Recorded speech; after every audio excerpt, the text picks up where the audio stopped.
Welcome back to Forward Progress, presented by Fanduel. Jay Scoop here alongside Chris at Flup No Lied on Twitter. And today we're going to be taking a look at the Offensive Rookie of the Year award. We're going to be discussing if the QBs, if you're picking a QB this year, are you kind of drawing dead? Is it a wide receiver running back year? We're going to be talking about guys at the top of the board, at the back of the board. Going to dive into all this stuff. But I think the biggest thing is the guy at the very top, the odds-on favorite right now, Ashton Jeanty, plus 250 on FanDuel to win Offensive Rookie of the Year. And I mean, listen, no disrespect to him as a player, but I mean, I think the landing spot for him is terrible.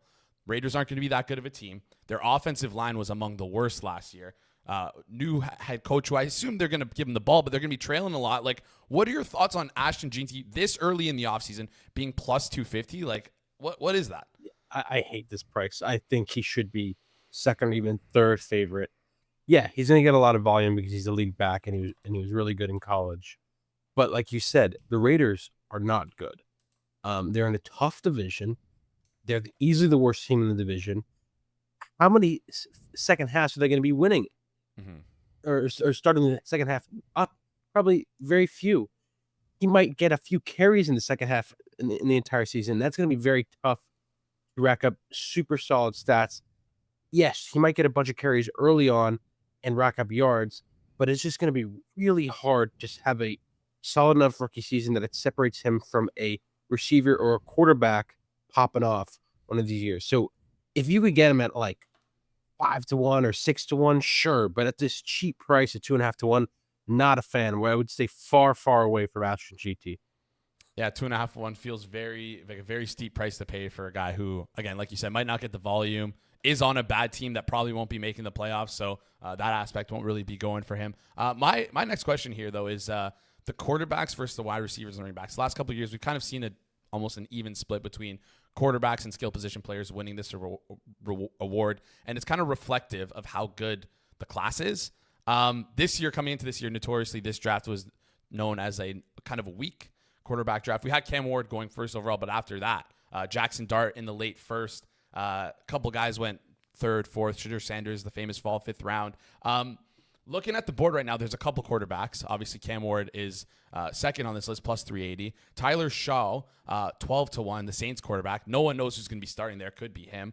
Who else is there? There's Jaxson Dart at 22-1, and then Shedeur Sanders at 26-1. I mean, other than Cam Ward, we don't really know the path to playing time for these guys. Do you like these guys? Do you think if you pick QB, you're drawing dead here for the awards market, or do you like a quarterback this year? I actually really like Tyler Shough a lot. I think he has a real path to starting now that Carr has officially retired. If he starts week 1, he plays all 17 games, getting him at 10-1 or 12-1 is just an amazing price. We have no idea how good Ward or Shough are going to be in the NFL, but if they play all 17 games, they should be at least under 5-1 to win the award, just because they're going to have so much volume and they're going to be able to put up somewhat of decent stats. Shedeur at 26-1 is a joke, in my opinion. I wouldn't take him under 100-1.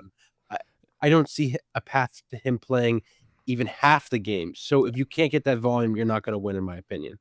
Yeah, and that's an important thing that we I kind of glazed over it there. Making sure that you, it sounds stupid, but like play almost every single game and play meaningful snaps in those games, right? Like especially Jaxson Dart, 22-1, late guy who went in the late first. People might be shocked to see him that low, but listen, if Russell Wilson's in his way, Jameis Winston could be in his way. It's not a real clear path to him starting every single game, and if he's not gonna be able to do that, like you said, it's gonna be hard for him to win the award. But yeah, like Tyler Shough, I was really shocked when you say that, but now that you mention it, putting together the pieces of no Derek Carr, who the hell is their quarterback? Is Spencer Rattler, like, he looked terrible last year. Is he going to be their starter? It's a toss up there. 12-1 could be a great price. I'll add if you're watching this later and they've announced a starter or something like that, that changes my opinion massively.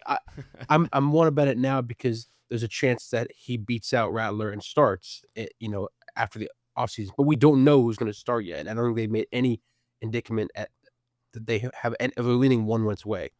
And that's exactly why these prices are listed like they are. We're doing a lot of dart throwing here, of course, because we don't know what playing time is going to look like. We're still in rookie camps. It's very early in the offseason. So going to throw a dart out there, 12-1 could be interesting. Before we talk about some other guys, though, I want to quickly talk to you about our sponsors over at Fanduel.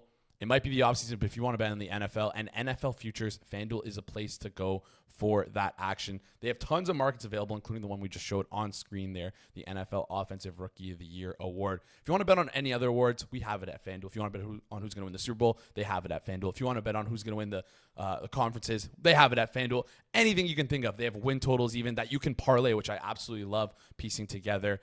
Just visit fanduel.com/forward progress. Download America's #1 sportsbook. That's fanduel.com/forward progress. All right, we talked about Ashton Jeanty. Talked about the quarterbacks. Is there anyone else on this list who you might like Travis Hunter, 9-1? We talked about playing time.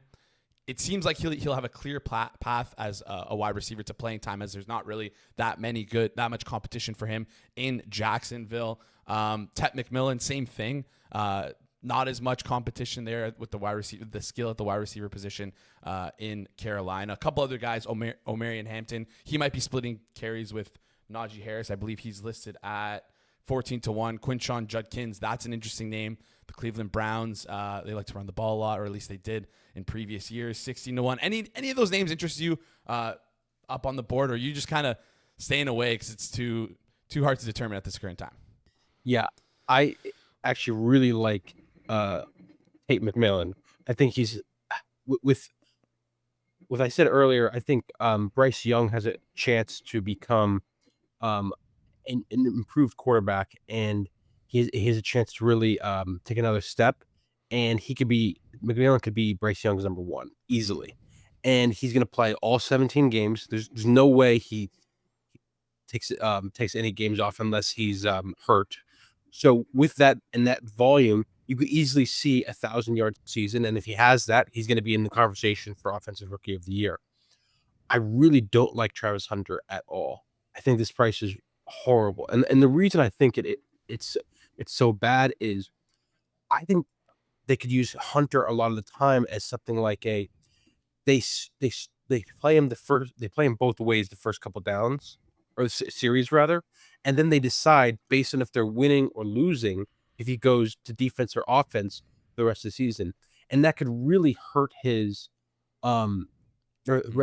season, the second half of the game. That could really hurt his volume. We could see many games where he's only playing like 60% of the snaps at receiver, whereas Tate McMillan, he might get 100% or close to 100%. Obviously, it's going to be very difficult to get truly 100% of offensive snaps. They could get very close to the maximum number of snaps that any true #1 receiver gets, whereas I think Hunter won't get that.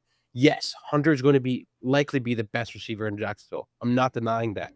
But what I am scared of is how much his volume will be there. He'll get probably a lot in the first quarter and the second quarter, but I question if it's the back half. If we know that Hunter is going to play receiver full time and get all those snaps, then I love the price. But I don't think we know that.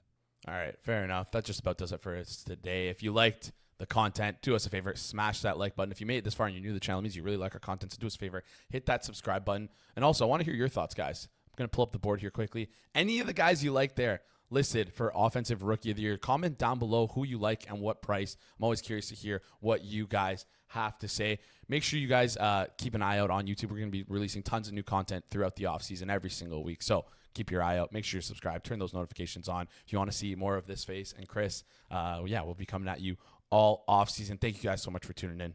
We'll see you in the next one.